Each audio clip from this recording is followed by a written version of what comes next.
remember exactly how we started out back then. Basically, it was all there.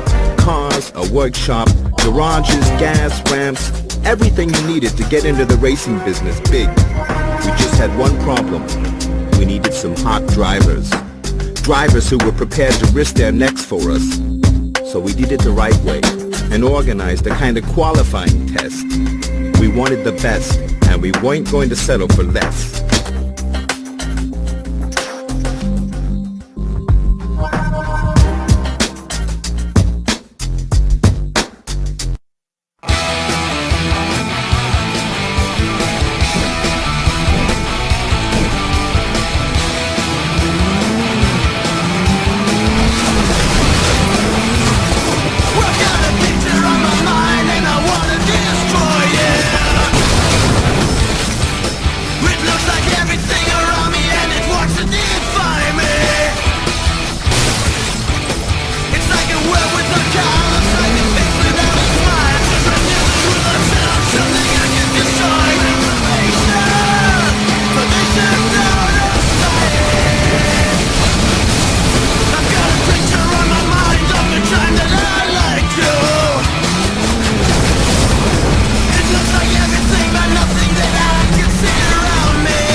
In the Crashday League, when an ignition key was turned, more cash burned up in a second than my wife can spend in a year. You know what I'm talking about. Give a woman a credit card, and before you know it, all your money's gone down the drain. You either keep that cash flowing steadily all the time, or you lose them. Women, family, friends, all of them. They don't want anything more to do with you. So you make damn sure you're never short of cash. That's what I did. And that was my job. And believe me, I was the best the bosses could get for the job.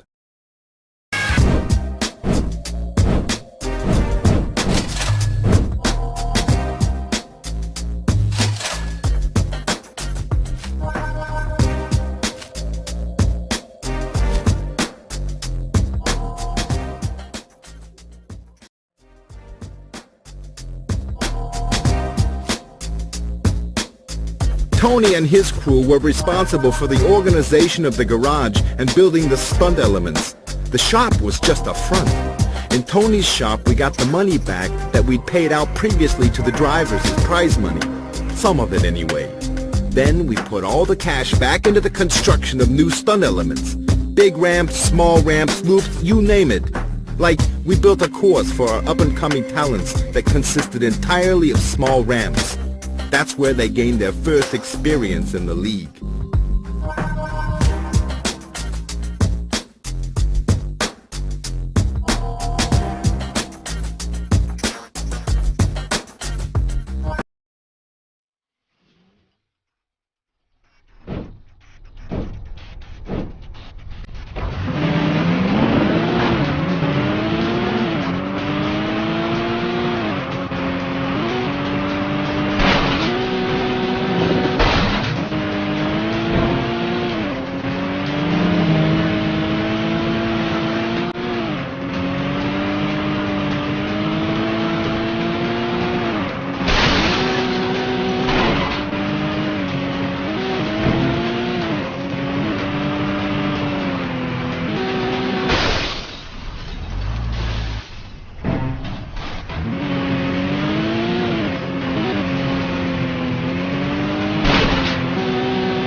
At first, the idea with the DVDs didn't go down too good with the bosses at all.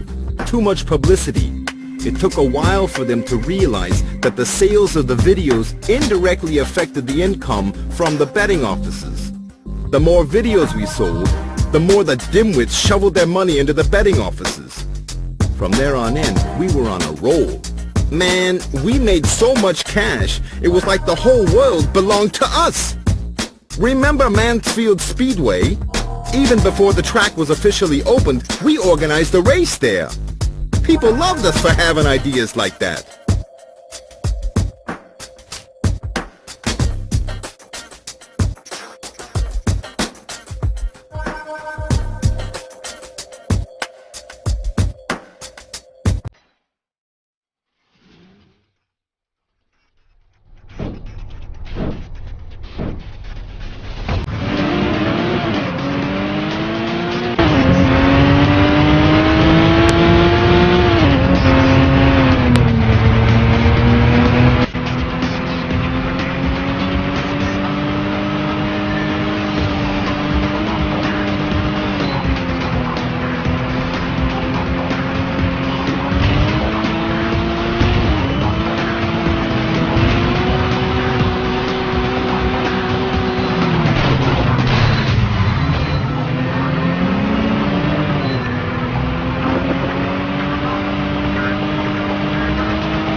Flat Shoals was ideal for our purposes.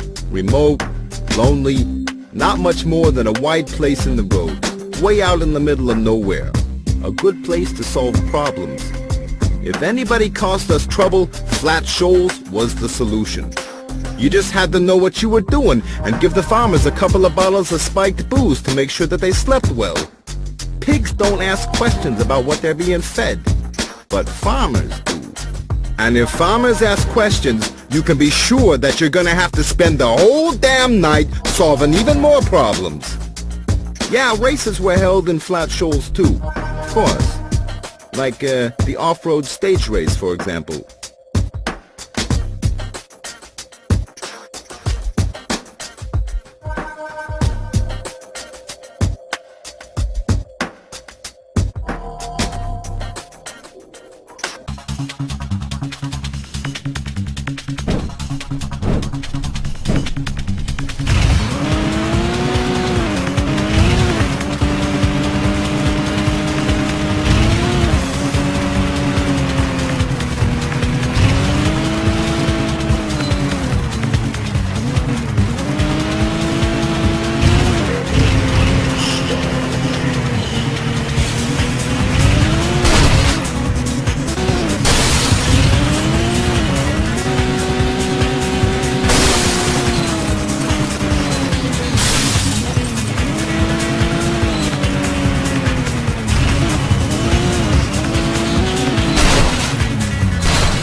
With all that money, it was clear that sooner or later someone was going to try to take a slice of the pie.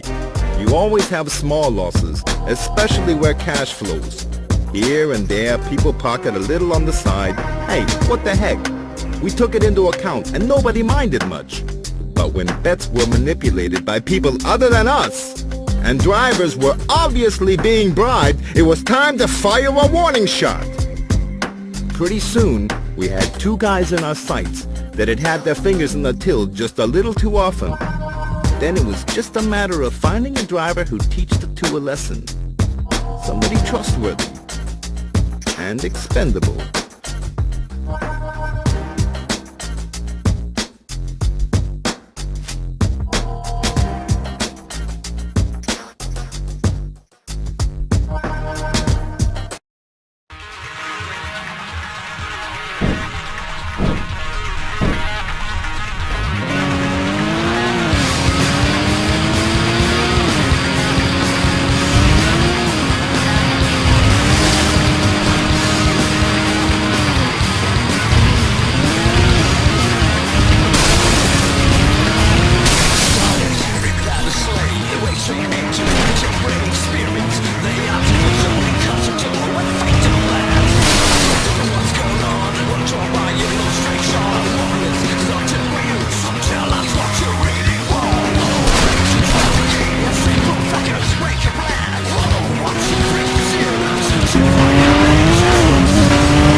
hold the flag was one of my favorite events. It was just a matter of finding a big yellow smiley face out in the field and taking it through the checkpoints. When Tony turned up with the thing the first time, we all wondered if he was going nuts. Just imagine it. You come to work one morning and there's this big yellow thing standing out in the yard and grinning at you. At the time, we didn't have a lot of time to discuss it. The bosses were breathing down our necks because of the lost betting income. So we used it. Yeah, looking back, it was a good idea. That grin turned out to be an unexpected gold mine, and we were back in the boss's favor.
We didn't have too much trouble with the cops. I only remember one time I really got worried. Due to the business with the bribes, we still had a couple of packages we needed to dispose of in Flat Shoals. Everything was prepared, and it looked like it was gonna be just another routine run. Man, you plan everything carefully, fill the tank, make a couple of sandwiches for the journey, and then the cops tow you away because you parked in a no parking zone. And all because your wife forgets to buy tomatoes and you want to be a good husband. Luckily, the cops towed the car straight to the pound. Boy, if they'd opened the trunk, we'd have been screwed. We had to get the car out of there as fast as possible. My face was known all over town, so only one of the drivers really could be considered for the job.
So we thought we dealt with two of the black sheep, but evidently we hadn't gotten the message across.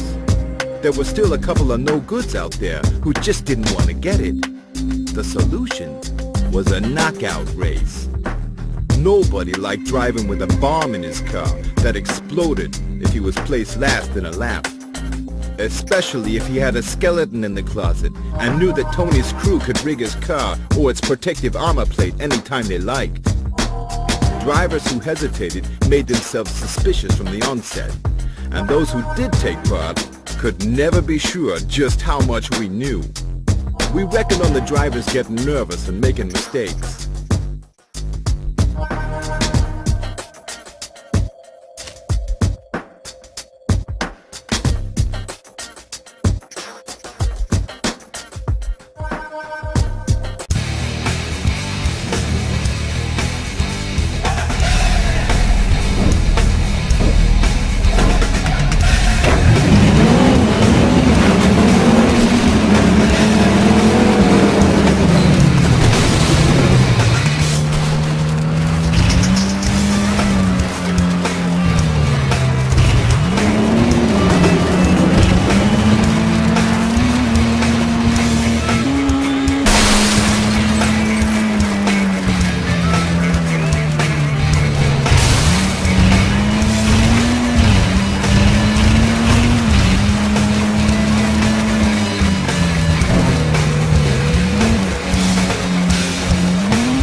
are rules, okay? Drivers who wanted to get into the professional league had to complete a bomb run. Anyone who was crazy enough to take part had to drive a fully tanked iron horse with a bomb attached to the roof. This bomb was equipped with a velocity fuse. If the car fell below a minimum speed, it blew up. Easy as that. Believe me, wild horses couldn't have got me in that car.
The situation had slowly returned to normal.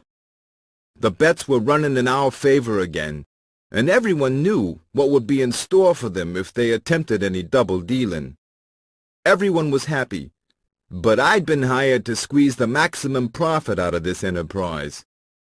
The first thing I did was to get Tony to upgrade the drivers' arsenals and organize new cars. When we set up the professional league, we had to offer people more than just a couple of ramps. Machine guns and missiles were the start. But we were careful. The improved cars and above all the missiles were only given to people we trusted.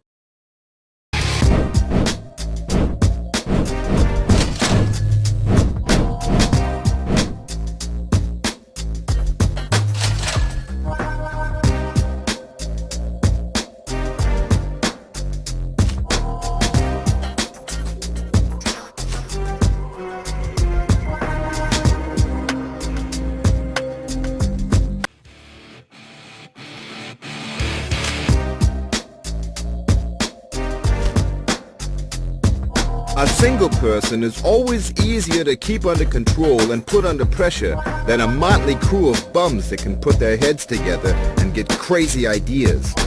That's why I'd rather have done without the teams altogether. But on the other hand, it was the team races that tripled our turnover. A lot of the fans began to identify with a particular team and cheered for them at every meeting. Should I not have taken advantage of that? You be the judge. The Hawks, for example, were a very popular stunt team.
They couldn't wait to throw their hard-earned money at us.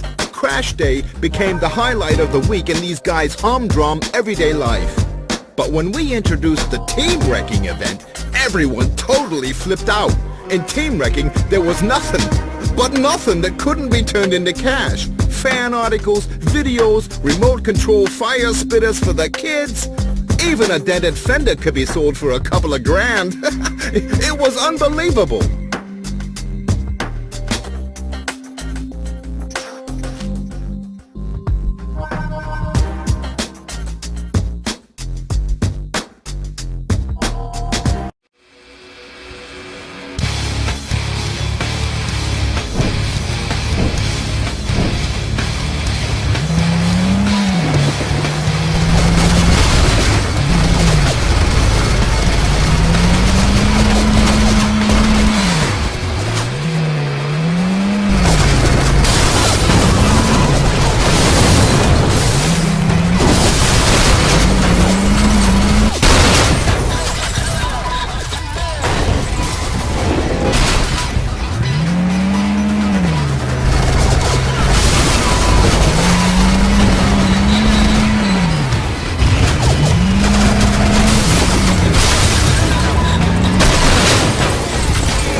enthusiasm of the people knew no bounds.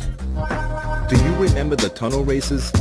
Barely room to maneuver and 5 or 6 vehicles simultaneously on a bomb run. Sheer suicide if you ask me. In any case, for every smashed tile in the tunnel walls, there was a story circulating on the internet. After a while, I used to drive down there myself for the hell of it and smash a couple of tiles, just to add a little grist to the rumor mill.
The favorite event for a lot of drivers was Off-Road Madness, a stunt show in which the drivers could give everything and have a load of fun.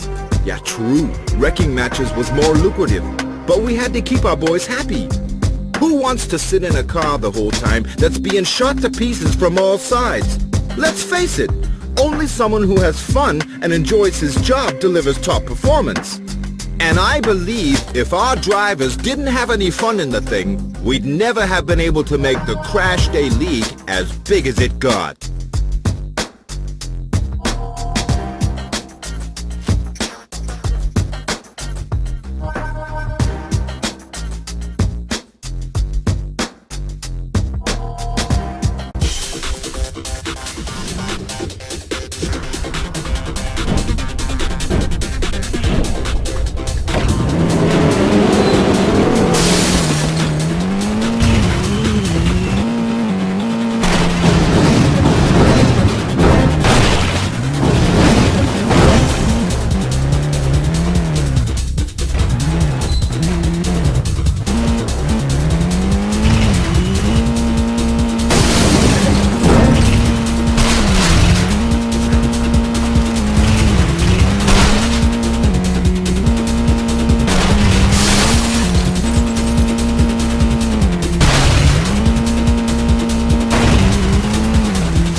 even had street races where drivers could use weapons. However, a kind of code of honor had spread in the drivers' camp that prohibited the use of weaponry in a race.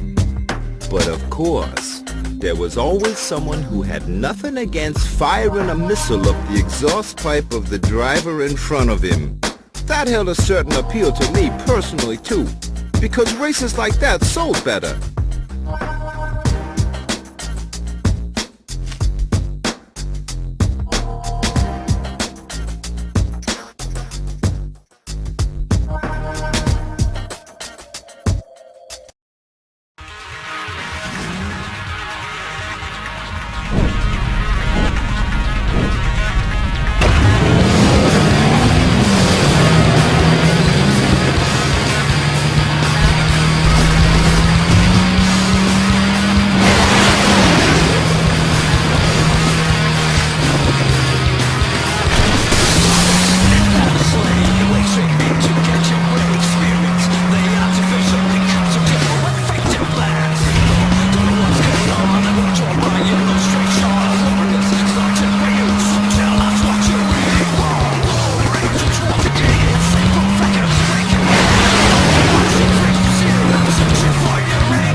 It started with a fight over a woman, and the bosses are allergic to that kind of thing. They just did not like women getting between the drivers. It was bad for business, period. I collared the two hotheads and told them to settle the matter between themselves over at the old press shop. Up until that point, it was just a typical driver's camp brawl. But then, out of the blue, the cops turned up. It was clear to me straight away that we was heading for a heap of trouble if the bosses ever found out about it.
Every now and then we do small favors for certain people.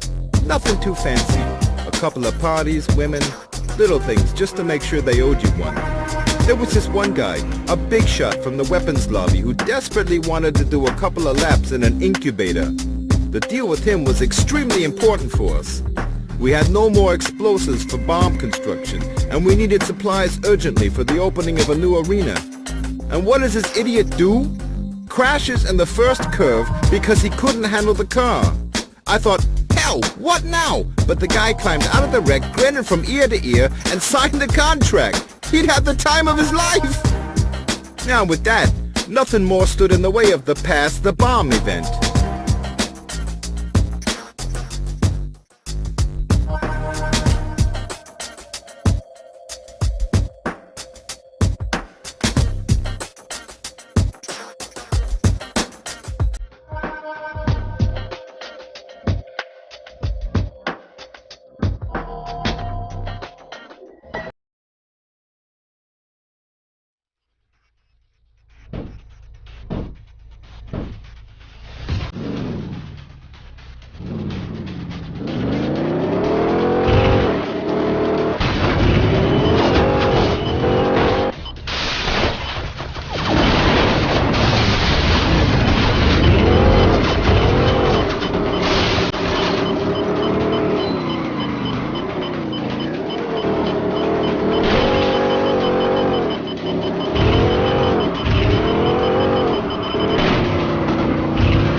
had a real challenge on our hands to offer something special for the qualification of the finals, and I was determined to get the disused container lot for it.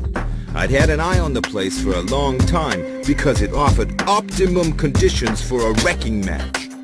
Unfortunately, I was not the only one. There was an open tender, and a bunch of architects' offices were competing to be the ones to build a gigantic shopping mall on the lot. But the guy who had the last word in the awarding of the contract was none other than our respected mayor. That Tabalad was up to his neck in it because he'd blown his whole fortune on horses and roulette. He didn't even have the cash to pay the taxi fare to my office. In this awkward situation, I, of course, had a sympathetic ear for his problems.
Crashday was burning asphalt, screeching metal, and howling engines. The whole thing was driven by greed, by the insatiable greed of people who wanted more. And that's what we gave them. More stunts, more wrecks, the best cars, the best shows, the best parties, more, more, more. With the cash we made, we created our own paradise, our vision of the Garden of Eden. A thing was born that was unstoppable. Crashday.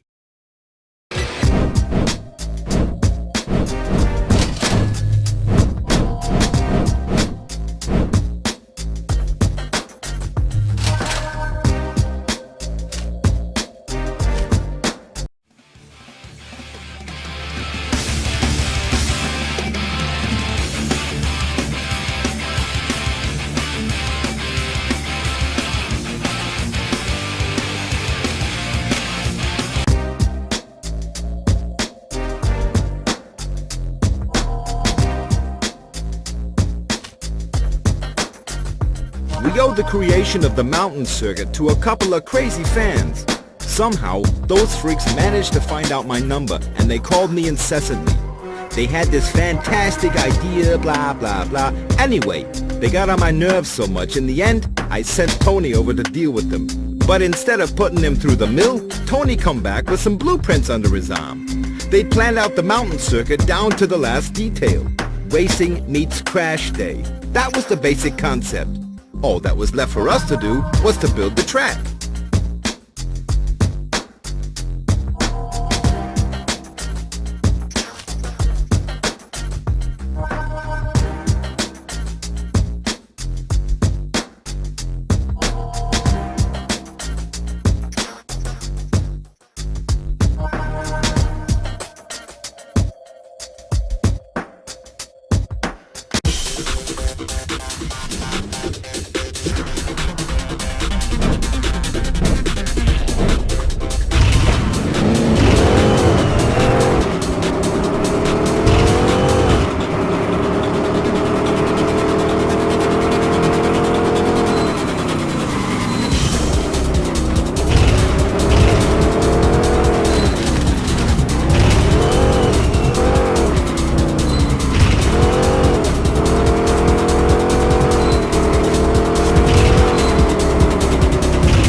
pile of scrap was a demonstration of our biggest and best stunts.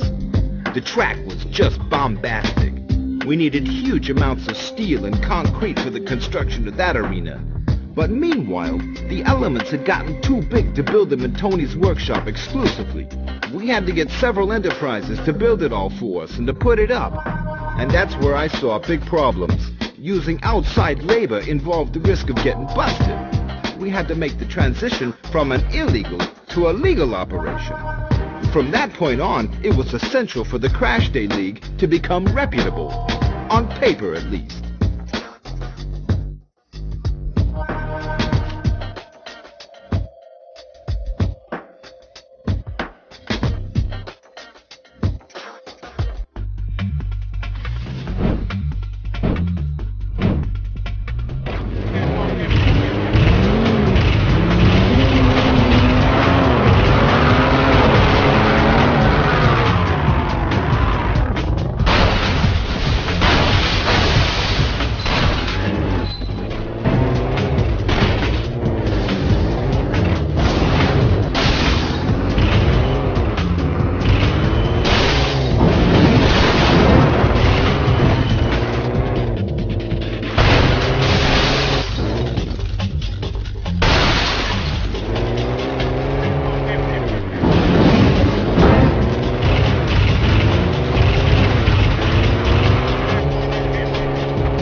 The collaboration with the weapons and the construction lobbies enabled us to build gigantic arenas.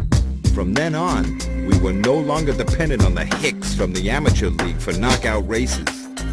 Problem was, the whole operation was shaky because it was still being financed with money from manipulated bets and what we managed to slip past the IRS. The bosses would only agree to play along on something of that magnitude if there was someone who'd serve as a scapegoat in a worst-case scenario. None of them wanted to spend his last years behind bars. We needed to find a straw man, someone dumb enough to take the rap just in case we was busted.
The wrecker was 3 tons of steel which crushed everything that came in its path. 4 18-inch off-road tires just waiting to tear up the asphalt and mud. 413 horsepower lurked under the humpback hood, just waiting to be let loose. Damn, the thing was ugly as sin. But if you wanted to leave a wake of devastation behind you, the wrecker was the first and best choice.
Frank Meyer, a classic example of the upwardly mobile career man. He really believed he got his manager job because he thought he was good. The real reason he got it was because we had him sign his name on everything. A shipment of mines for the mine battlefield? No problem. He signed. Missiles from Russia? He signed. Before, we'd had to cover ourselves against all eventualities. Now we had a guy who was officially responsible. He was perfect. He didn't ask any dumb questions, and he took care of the PR. What more could we have asked for?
knew that if we gave Meyer the position of manager, there was the danger that he might realize his real purpose as a scapegoat. So, we had to keep him busy, distract him. We sent him to presentations, press conferences, let him open race circuits, make speeches, and we stuffed him full of money. And it worked. The more he saw his face in the press and on TV, the happier he became. He was actually quite creative. The super combo was his baby.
The purchase of the old dump was the result of a privatization agreement.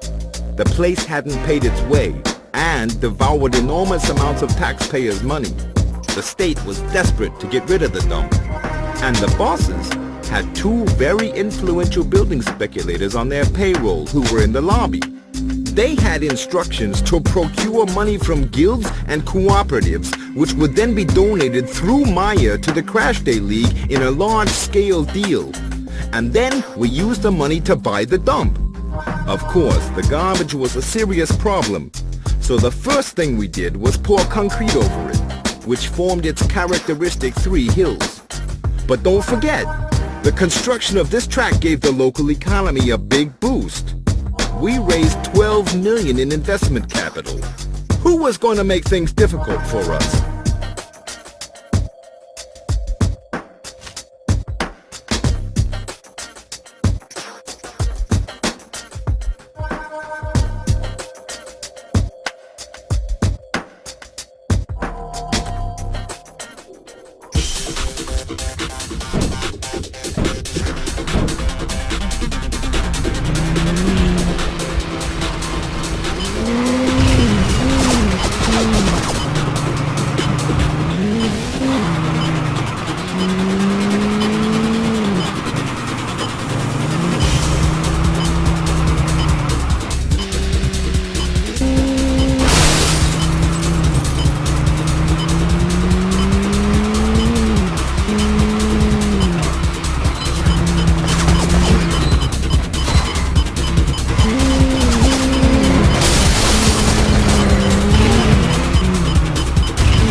Airtime was the last challenge before the final battle. Here, only the best of the best survived. It was always a magnificent sight when the cars flew through the air like birds. There always seemed to be a moment of silence when a car reached the highest point. Then it was dead quiet.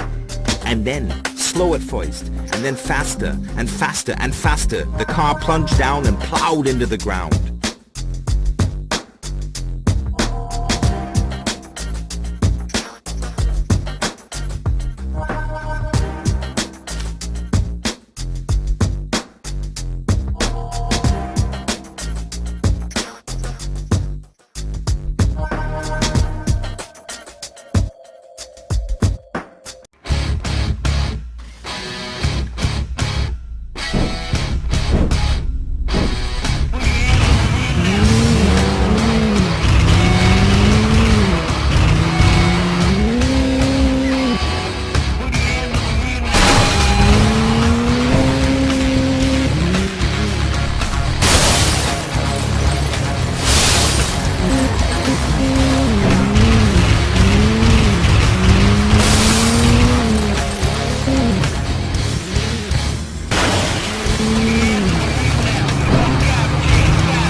After all the troubles and tribulations, everything was ready for the big finale.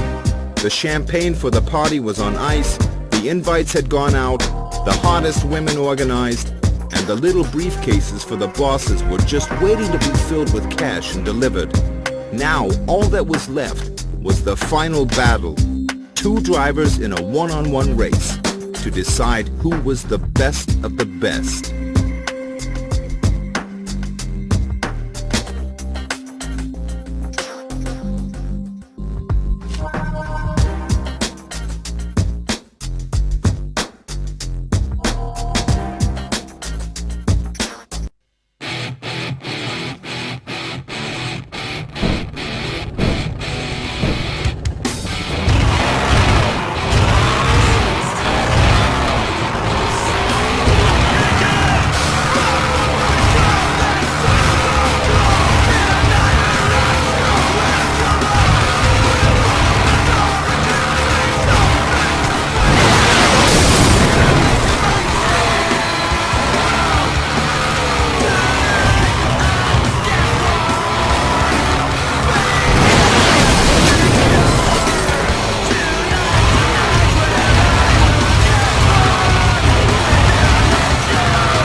If you believe you have the opportunity to realize a dream, you have to grab it with both hands. You might have to wait a long time and struggle through a lot of difficulties, but you should never, ever give up on your dream. Never. That's the secret. From starting with a couple of wooden ramps and a workshop, we created a professional and incredibly profitable racing league. The operation practically ran itself and everyone was happy. But like I said, it was my job to get the maximum out of the business, and I was still a long way from being satisfied.